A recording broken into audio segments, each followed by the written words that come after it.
इसे अपने मस्तक पर धारण करने से श्री राम की आयु बढ़ती है, मन में उनके लिए प्रेम बढ़ता है और समाज में उनकी प्रतिष्ठा। माता, आप चिंता ना कीजिए। ना मुझे किसी के ठाठ से अंतर पड़ता है और ना ही उपहास से। मेरे लिए मेरे प्रभु का जीवन, उनका सम्मान, उनका मुझसे प्रेम महत्व रखता है।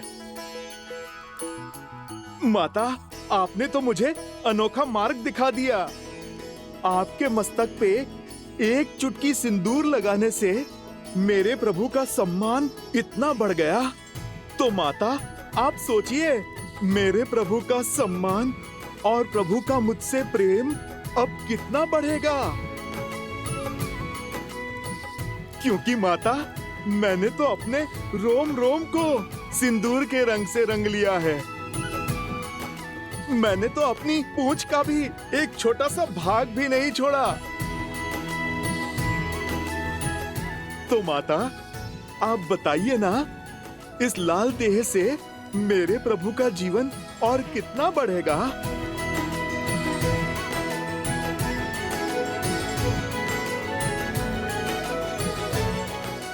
तुम्हारा प्रेम, तुम्हारी श्रद्धा, समर्पण अनंत है, अमर है हनुमान।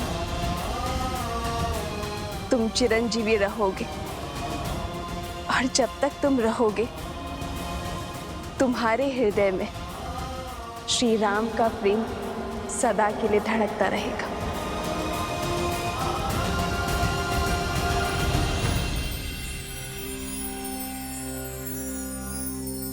श्री गुरु चरण सरोज रज, निज मनु मुकुरु सुधारी। बरनउँ रघुबर बिमल जसु, जो दायकु फल चारी।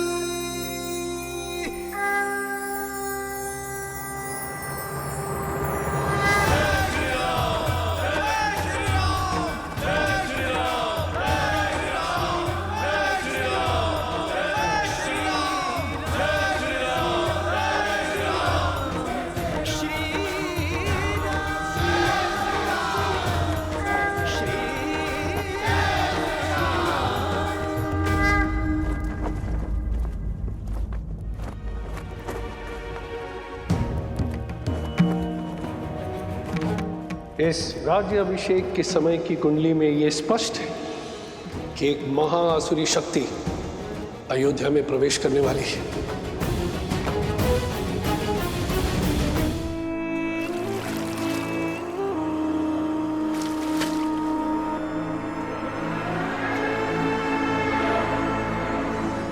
राम, न तुम जीते हो और ना ही ये युद्ध समाप्त हुआ है। युद्ध तो अब पूरी तरह आरंभ हुआ है। मैं तन पर वार नहीं करूंगा राम, मैं मन में घुसकर वार करूंगा। बोलो, कैसे करोगे मेरा संहार? रावण की नाभि का अमृत सूख गया, किंतु प्रजा के मन के विचारों का मैं कभी नहीं सूखता। उसका सामना कैसे करोगे? कैसे करोगे अयोध्या की प्रजा का सामना राम?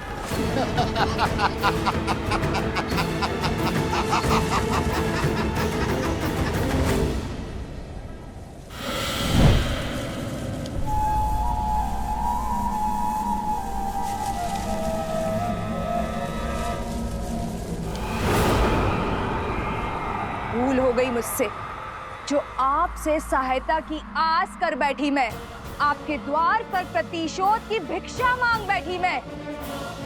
अपने हाथ पे हाथ धरे देखते रहे और वहां राक्षस राज्य का अंत करने वाला वो राम, उसका राज्य अभिषेक हो गया। पराजय है ये आपकी।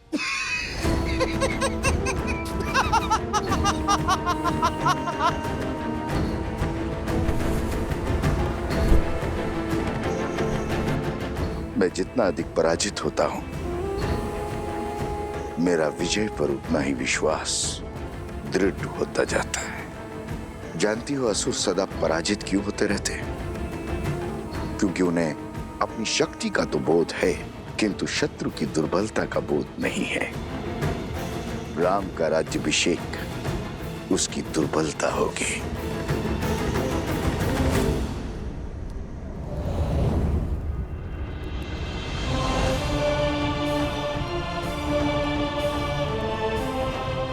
प्रणाम आचार्य। प्रणाम महर्षि। राज्याभिषेक की कोटि कोटि बधाई हो अयोध्यापति, किंतु हर बधाई के साथ एक चुनौती जुड़ी होती। आपने पापियों का संहार तो किया, पाप का नहीं। दशानन को मारा, मगर उसकी सोच को नहीं। पाप की सोच एक ऐसा छलिया जो बार बार स्वरूप बदलकर सामने आता और प्रहार करता। मैं वार करूंगा तो राम प्रतिकार करेगा। मैं युद्ध में विश्वास नहीं रखता।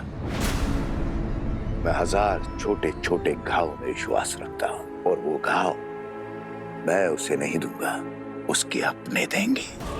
और जब घाव अपने देंगे तो लाचार होगा और पीड़ा भी अधिक होगी। अर्थात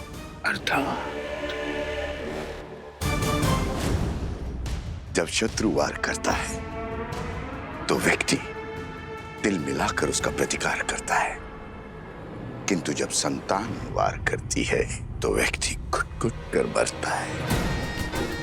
अयोध्या की प्रजा को संतान मानता है ना राम। अब यही प्रजा उस पर वार करेगी। जिसने रावण से लंका का युद्ध जीत लिया, वो अयोध्या की प्रजा से युद्ध नहीं कर पाएगा। अब उस पर उसकी प्रजा से प्रहार करवाऊंगा। अयोध्या के भीतर एक युद्ध होगा जिसे अयोध्या हार जाएगी। अयोध्या की प्रजा के मन में इतना विष घोल दूंगा, इसे राम तो क्या, महादेव भी नहीं काट पाएंगे। रावण महान शिव भक्त था, ज्ञान का सागर था, किंतु वो राक्षस सुमाली की राक्षसी वृत्तियों से जन्मा था। राक्षस सुमाली के अन्य पुत्र भी हैं श्री राम, जिनमें न रावण सा तप है और न ही ज्ञान है, तो केवल कुटिलता। क्षमा करें महर्षि, अयोध्या के उत्तर की ओर भरत भैया है, पूर्व की ओर लक्ष्मण भैया और पश्चिम की ओर मैं, और दक्षिण की ओर हनुमान जी हैं। हम 4 बलशाली अयोध्या के द्वारपाल हैं। हमारे होते अयोध्या को किसका भय? पांव पर पादुका पहनने से बाहर के कष्ट से बचा तो जा सकता है कुमार शत्रुघ्न, किंतु फोड़ा यदि देह के भीतर से निकले तो क्या करोगे? जब अग्नि घर के भीतर ही लगी हो तो द्वार बंद करने से कोई लाभ नहीं होगा।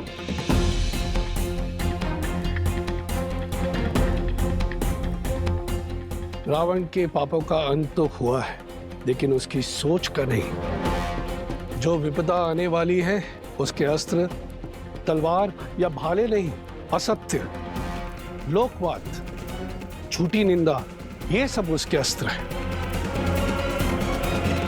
शब्द उसका ब्रह्मास्त्र है। संसार का नियम है, अगर कोई भी असत्य बार बार कहा जाए, किसी की झूठी निंदा बार बार हो, तो वो सत्य लगने लगता है। और ये मनुष्य के स्वभाव की प्रवृत्ति है कि सत्य सामने होते हुए भी वो असत्य की ओर आकर्षित हो जाता है। हर मनुष्य के भीतर छिपी बैठी है असंतोष की अग्नि, इस अस्त्र को विस्फोटक बना देती। जब तक उन्हें मेरी योजना का आभास होगा, तब तक मैं उनका स्वर्ग रूपी संसार भस्म कर चुका हूंगा। मुझे आपकी रणनीति पर बिल्कुल भी विश्वास नहीं है। रावण भैया की शक्ति और साहस का 100वां अंश भी नहीं। अपने शत्रु से 2-2 हाथ करने की स्थान पर जुआरियों की भांति कुचक्र रचना से अंत नहीं होगा उस राम का। शांत प्रिय बहन, शांत। मैं जानता हूं कि तुम्हें मेरी शक्तियों पर संदेह है, इसलिए तुमने अपनी सहायता के लिए किसी और को भी बुलवाया। कौन है वो? हाँ, मैंने सहायता के लिए निस्थल के राजा भस्कर्ण और उनके पुत्र संहादमन को बुलाया है।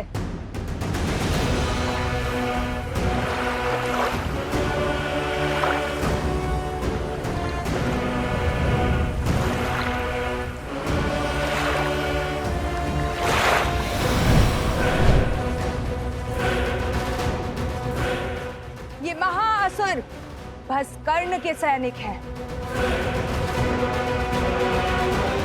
आप मेरे साथ? तुम्हारे महाराज को वरदान है कि जब तक वो जल में, वायु में या पृथ्वी पर खड़े होंगे, उनका वध करना असंभव है। हाँ।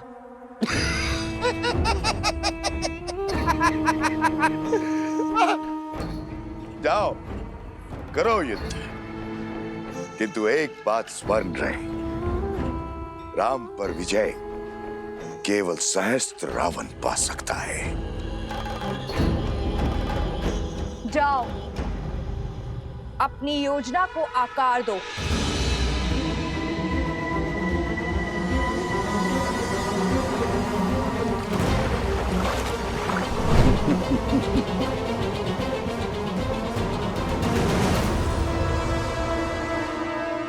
शूर्पणखा, सच है क्या और भ्रम क्या है, ये प्रश्न सदा से अमर खड़ा है। सहस्त्र मुखों की सहस्त्र बातें, इनसे भला कौन लड़ा है? आप यही गाते रहो और मैं अपना कर्तव्य निभाती हूं।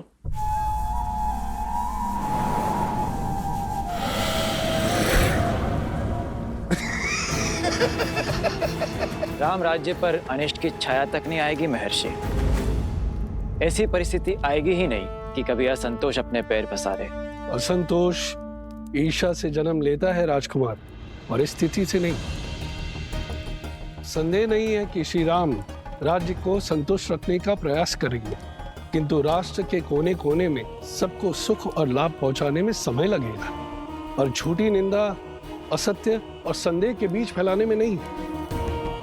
संदेह मन के किसी कोने में छिपकर घास के तिनकों की भांति तनिक सी निंदा से पोषित होकर बढ़ता रहता है, और हमारी अनुमति के बिना हमारी मति भ्रष्ट करता रहता है, और यही सहस्त्र रावण की शक्ति है।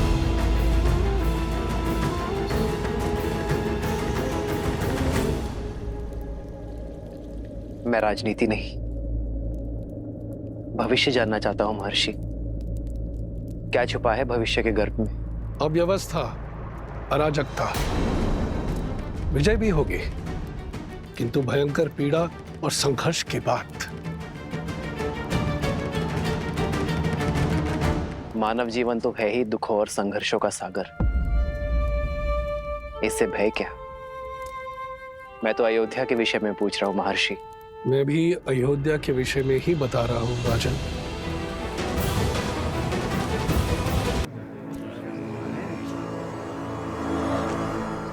भैया सुना है, श्री राम ने सागर पर सेतु बनाया था, असंभव को संभव कर दिखाया था। देवी देवताओं की विशेष कृपा है हमारे महाराज के ऊपर। सुना तो ये भी है कि रावण कोई साधारण योद्धा नहीं था। कहते हैं युद्ध बहुत ही भयावह था और बहुत दिन तक चला। जंगल में मोर नाचा, किसने देखा? न मोर न युद्ध। अच्छा, तुम कहना चाहते हो श्री राम ने रावण को नहीं मारा? ना सेतु बांधा ना युद्ध हुआ। नहीं नहीं भैया, मैंने ऐसा कब कहा? अरे हुआ होगा युद्ध, पर ऐसा नहीं जैसा सब बता रहे हैं।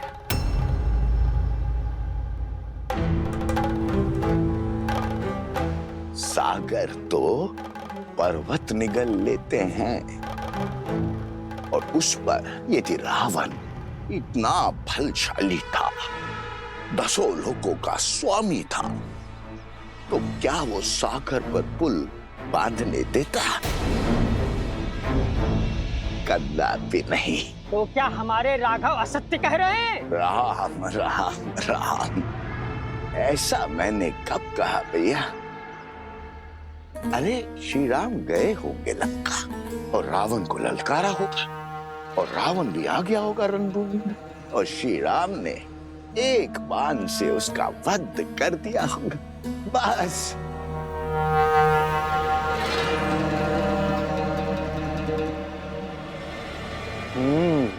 हो सकता है ये सब कथा वानरों ने बनाई हो। ऐसे ही बात का पतंगड़ बना दिया होगा। सत्य वचन भैया, सत्य वचन। ये कहानी अवश्य वानरों ने बड़ी बनाई है। श्री राम तो रघुकुल वंशज है, सोचा होगा श्री राम की यश की गंगा में हाथ धो लेते हैं।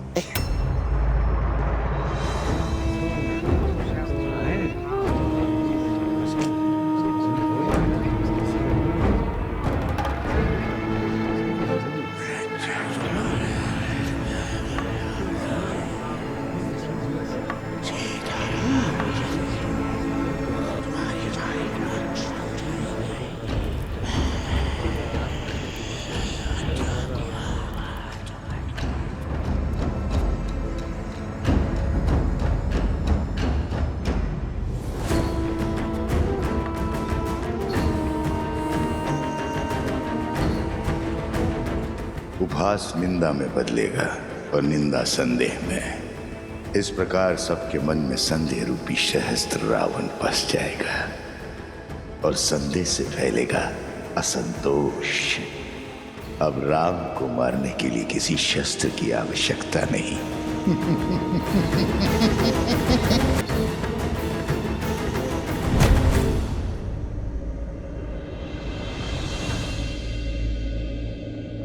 अरे क्या हुआ? तुम सब इतने विचलित क्यों हो? राज्य में विचित्र सी बातें फैल रही हैं कि हम युद्ध की अनुचित कथाएं बता रहे हैं, असत्य कह रहे हैं। आप ही बताइए, हम प्रभु श्री राम के शौर्य का झूठा वृत्तांत क्यों सुनाएंगे? क्या आपकी वीरता कोई गाथा है? अर्थात पाप ने अपने पग पसारना आरंभ कर दिया है। कौन है जो इस असत्य का डंका बजा रहा है? मुझे उसे खोजना ही होगा।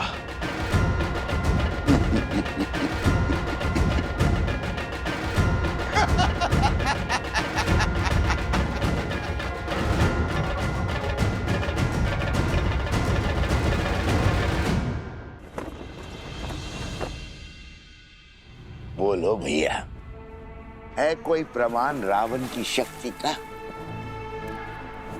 है कोई साक्ष्य समंदर पे सेतु बनने का?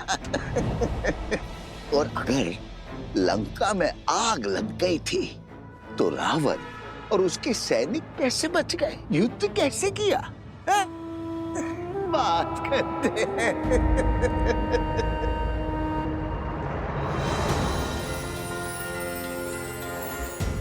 प्रभु श्री राम के यश को घटाने का प्रयास करने वाले पापी, तेरा शीश इस धड़ पे रहने के योग्य नहीं है।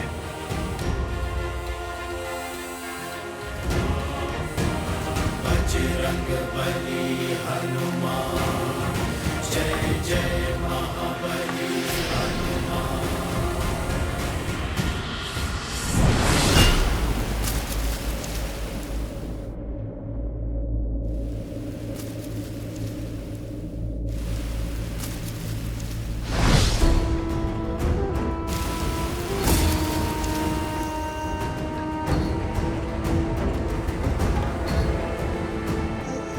बचाओ, ये वानर मुझे मार रहा है। अरे बचाओ, बचाओ, ये वानर मुझे मार रहा है। ये कैसा दुस्साहस है? ऐसे किसी को कैसे मार सकता है ये वानर? अयोध्या वासियों, देखो भैया, देखो किस निर्दयता से ये वानर मुझे मार रहा है। बचाओ, रक्षा करो अयोध्या वासियों। ना कोई तुझे बचा पाएगा और ना तू यहाँ से भाग सकेगा। प्रभु श्री राम की निंदा करने वाले इस हनुमान से बच के तू कहां जाएगा?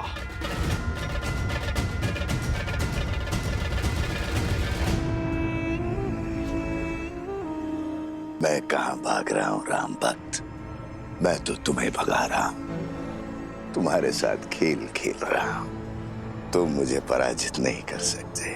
तुम जितनी बार भी मेरा सर धड़ से अलग करोगे, उतनी बार वहां एक नया सर उत्पन्न होगा।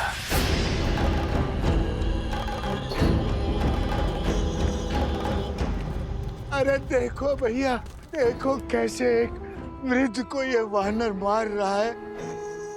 क्षमा करो वानर, क्षमा करो। देखो इस निर्बल बुड्ढे पर इस वानर को दया नहीं आ रही है। क्षमा करो, इस वृद्ध पे दया करो वानर। ये अन्याय है। श्री राम का भक्त और मित्र है, इसका अर्थ ये नहीं है कि अयोध्या की जनता पर आघात करेगा। ले चलो इस उद्दंडी को महाराज के पास, अब वही इसका न्याय करेंगे। ले चलो ऐसे, वही करेंगे न्याय। ले चलो ऐसे, वही करेंगे न्याय। इस आसुरी शक्ति की उलझन तो प्रभु ही सुलझाएंगे। जैसी आप सबकी इच्छा। चलो दिखाएंगे श्री राम को हनुमान का सत्य, और इस बेचारे को भी। अरे ये कहां चला गया?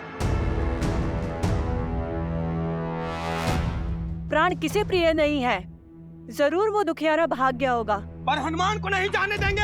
हाँ चलो, ले चलो। बहुत उत्पात मचा चुका है ये वानर, लेके चलो इसे राज्यसभा में। अब श्री राम ही इसका न्याय करेंगे। तो फिर विलंब किस बात का? चलो। ले चलो ऐसे, वही करेंगे न्याय। महर्षि पराशर के कथन को गंभीरता से लेना होगा, हमें सावधान रहना होगा कि प्रजा को कोई त्रास, कोई असंतोष ना हो जाए।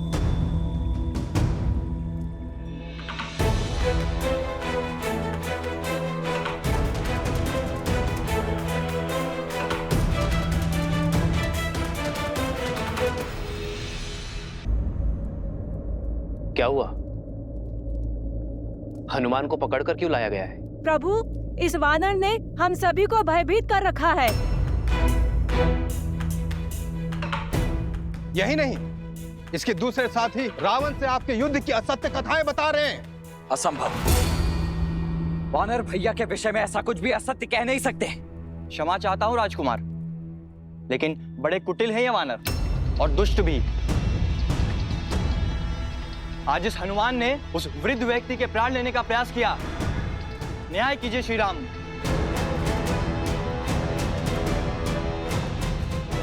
प्रभु, मैं मौन।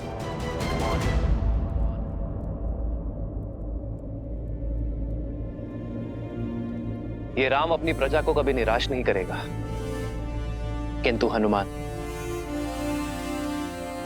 मेरे मित्र वानरराज सुग्रीव की प्रजा है। उसका न्याय, उसे दंड देने का अधिकार केवल मेरे मित्र वानरराज सुग्रीव को है। अयोध्या वासियों, वानरों की ओर से यदि किसी को भी असुविधा हुई हो तो मैं क्षमा चाहता हूं। मैं वचन देता हूं कि कोई भी वानर अयोध्या के किसी भी वासी को कोई क्षति नहीं पहुंचाएगा, और हनुमान को किष्किंधा के नियमानुसार दंड दिया जाएगा। प्रणाम अयोध्यापति।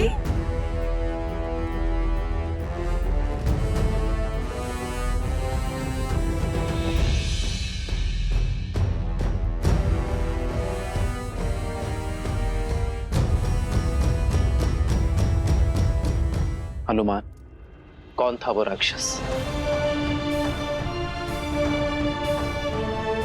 प्रभु, आपको कैसे पता चला? क्योंकि मैं जानता हूं। कि मेरा हनुमान कभी किसी निर्दोष नागरिक को पीड़ा पहुंचा ही नहीं सकता। मुझे पूरी बात बताओ हनुमान। प्रभु, मुझे सूचना मिली कि कोई नगर में असत्य निंदा कर रहा है। एक सर कटा तो दूसरा उत्पन्न हो गया। अवश्य ही कोई आसुरी शक्ति है वो। जो विपदा आने वाली है उसके अस्त्र तलवार या भाले नहीं, असत्य, लोकवाद, झूठी निंदा, ये सब उसके अस्त्र हैं। महर्षि पराशर का कथन उचित था। यह असुरी माया अवश्य ही किसी घोर संकट का कारण बनेगी।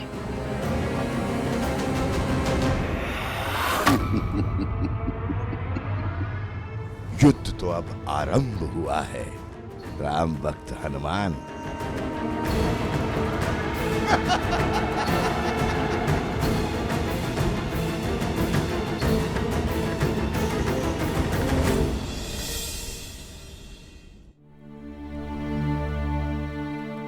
एक सर कटा तो दूसरा उत्पन्न हो गया।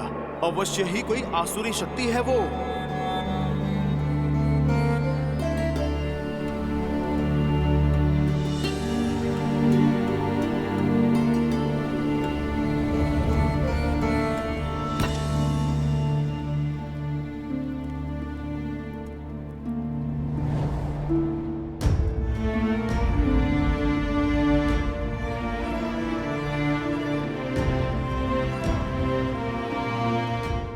सब ठीक है ना आर्य?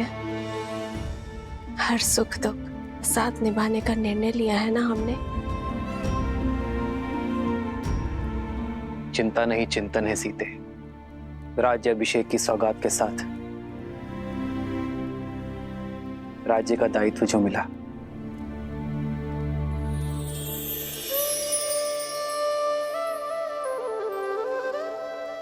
दायित्व तो आपने बिना राजपाट के भी निभाया है आर्य। संसार के हित के लिए संघर्ष किया। जो रावण के नाम की समस्या को समूल निस्तरण कर सकते हैं, वो मेरे राम अयोध्या को भी तार देंगे। वैसे आर्य, भोजन करने से चिंतन करने की शक्ति मिलती है।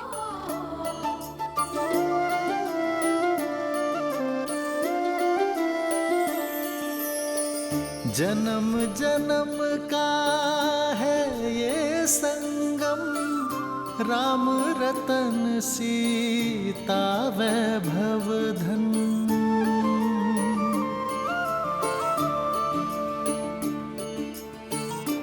महल में आकर वन को तो नहीं भूली ना? वन का भोजन स्मरण है? राम सिया राम सिया राम सिया राम, राम सिया राम सिया राम। वो स्मृतियां तो मैं आने वाले जन्मों में भी नहीं भूल सकती आर्य। मैं तो पुनः एक बार प्रकृति की ओट में वन के जीवन का आनंद लेना चाहती हूँ।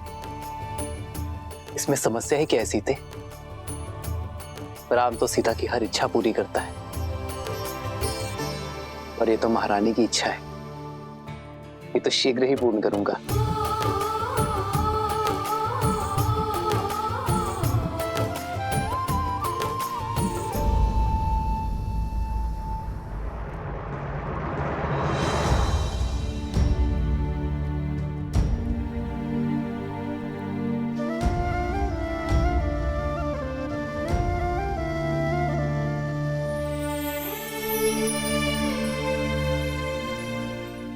सीते,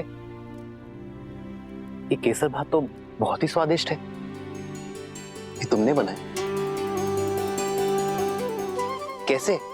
भात भिगोया, थोड़ा कोमल हुआ, फिर दूध में उसे धीमे आंच में पकाया। फिर जैसे ही थोड़ा पका तो उसमें गुड़, केसर और थोड़ी सुगंध डाली, और फिर उसमें शुद्ध घी मिलाकर उसे धीमे आंच में। ये ठहरी ही तो इस स्वाद का रहस्य है सीते। यदि शीघ्रता में पकाती तो ये भात कच्चा रह जाता, ना सुगंध आती ना स्वाद। जीवन भी यही है सीते, चाहे संबंध हो या समस्या।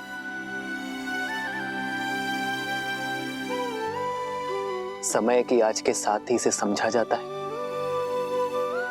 और सुलझाया भी जाता है। और यदि शीघ्रता दिखाई तो सुख और शांति नहीं, चिंता और दुख मिलेगी। स्पष्ट कहिए आर्य। मैं तुम्हें बातों में नहीं उलझा सकता सीते, और तुमसे असत्य भी नहीं कह सकता, इसलिए समय दो सीते, क्योंकि सत्य कहने का समय अभी आया नहीं। समस्या को जानने से पूर्व उसकी चर्चा करना उचित नहीं है।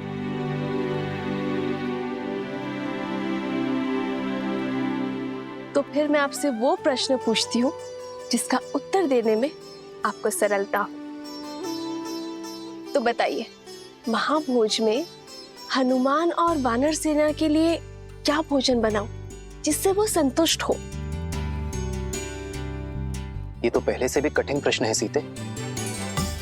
इस प्रश्न का उत्तर ना नर दे सकते हैं ना नारायण, और चिंतन भी समय के साथ इसे सुलझा नहीं सकता।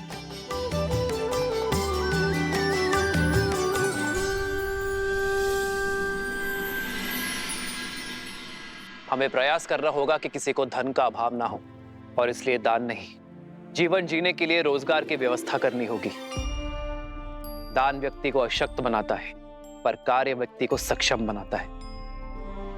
सरयू पर बांध की व्यवस्था से अयोध्या वासियों को रोजगार भी मिलेगा और अकाल से मुक्ति भी। प्रजा और राज्य दोनों सुजलाम सुफलाम होंगे।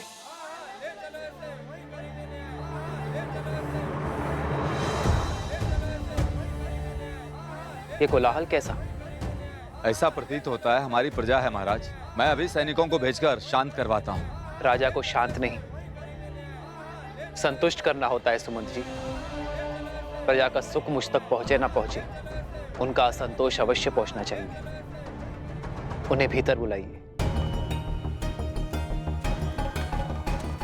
रक्षा करिए महाराज, रक्षा कीजिए, हमारी रक्षा कीजिए, रक्षा कीजिए, हमारी रक्षा कीजिए, रक्षा कीजिए महाराज, रक्षा कीजिए महाराज, रक्षा कीजिए महाराज। शांत हो जाइए। जो बात है निसंकोच कहिए, निर्भय होकर कहिए। हमारे प्राण संकट में है, रक्षा कीजिए महाराज, हमारी रक्षा कीजिए, हमारी रक्षा कीजिए। पश्चिम की ओर से राक्षसों ने हमारे ऊपर आक्रमण कर दिया और हमारे अनेकों भाइयों को उन्होंने मार डाला। हमारा धन दान सब कुछ लूट लिया उन्होंने।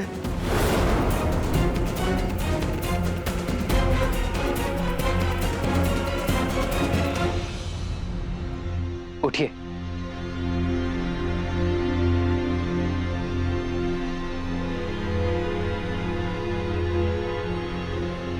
कौन है ये राक्षस? क्या नाम है उसका?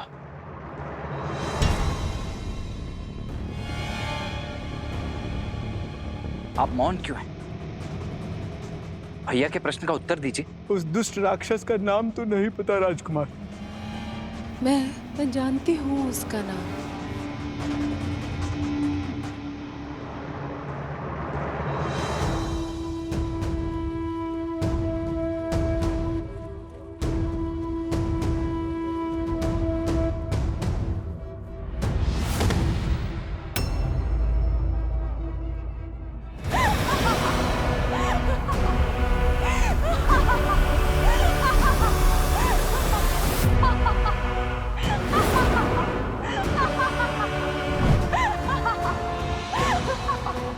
सूर्पनखा। रुक जाओ लक्ष्मण। मेरे मामा भस्कर्ण ने बचाया है ये हाहाकार तुम्हारे राज्य में राम। वो भास्कर्ण जो संपूर्ण राक्षस कुल का प्रतिशोध लेंगे, हमारे खोए हुए मान सम्मान को लौटाएंगे। है बल तो आओ और लड़ो उनसे, बचा लो अपनी इस अयोध्या को।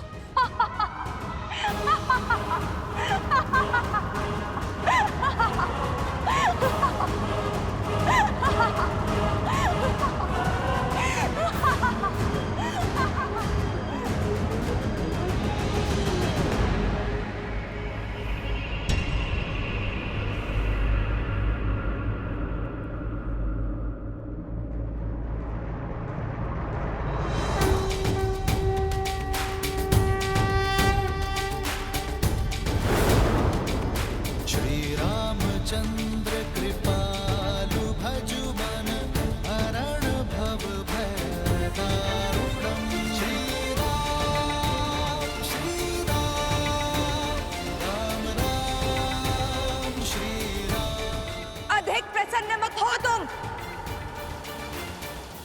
भूल गए कैसे एक ही बाण से तुम्हारे प्राण संकट में ला दिए थे मेरे भाई ने? भूल गए मेरे भाई अहिरावण ने तुम दोनों भाइयों को कैसे बंदी बनाया था पाताल में? भूल तो तुम गई हो शूर्पणखा, कैसे एक ही प्रहार से अपने कान और नाक दोनों खो बैठी थी तुम। अभी स्मरण करता हूं। नहीं लक्ष्मण, अधर्म चाहे जितनी शक्ति बटोर ले, वो धर्म की धरा पर पग नहीं रख सकता। ये शूर्पणखा नहीं, केवल उसकी माया है जिसका लक्ष्य है भय फैलाना। शूर्पणखा केवल संदेश देने आई है, उसे अपना कर्म करने दो, धर्म निभाने दो।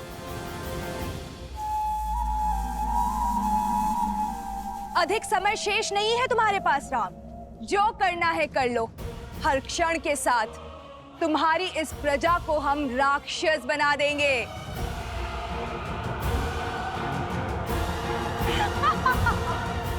तुम्हारा कार्य पूर्ण हुआ शूर्पणखा, तुम्हारा संदेश मुझे मिल गया है। अब इस वृद्धा की देह को छोड़ दो। और हां, रामराज्य में ना भय की छाया होगी और ना ही अवगुणों की माया। जाकर कह देना भास्करण से, मैं स्वयं अपनी सेना लेकर आऊंगा, और यदि उसके छल में बल है तो वो मेरे निर्दोष अयोध्या वासियों को और हानि नहीं पहुंचाएगा।